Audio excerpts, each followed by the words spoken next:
નવસારી શહેરમાં આગામી 16મી માર્ચે યોજાનારી ભગવાન જગન્નાથજીની 149મી ભવ્ય રથયાત્રાને લઈને પોલીસ તંત્ર સંપૂર્ણપણે એલર્ટ મોડમાં આવ્યું છે। યાત્રા શાંતિપૂર્ણ અને સુરક્ષિત રીતે સંપન્ન થાય તે માટે શહેર તથા ગ્રામ્ય પોલીસ દ્વારા વિવિધ વિસ્તારોમાં ફૂટ માર્ચ યોજવામાં આવ્યો હતો। ટાઉન પોલીસ ઇન્સ્પેક્ટર કેડી નકુમના માર્ગદર્શન હેઠળ પીએસઆઈ પોલીસ અધિકારીઓ અને જવાનોએ શહેરના મુખ્ય માર્ગો તેમજ સંવેદનશીલ વિસ્તારોમાં ફૂટ પેટ્રોલિંગ કરી સુરક્ષા વ્યવસ્થાનું નિરીક્ષણ કર્યું હતું। યાત્રા દરમિયાન કાયદો વ્યવસ્થા જળવાઈ રહે અને કોઈ અનિચ્છનીય ઘટના ન બને તે માટે પોલીસ દ્વારા વ્યૂહાત્મક બંદોબસ્તની પણ તૈયારીઓ કરવામાં આવી છે।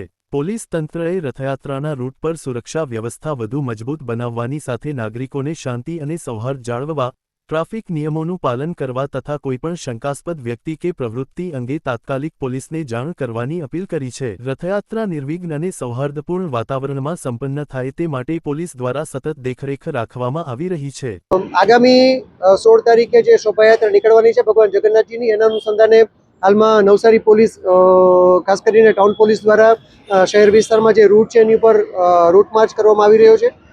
તમામ પોલીસના સ્ટાફ અને અધિકારીઓ આ રૂટમાં જોડાયેલા છે। સાથે અમે લોકોએ ડ્રોનનો પણ ઉપયોગ કરેલો છે।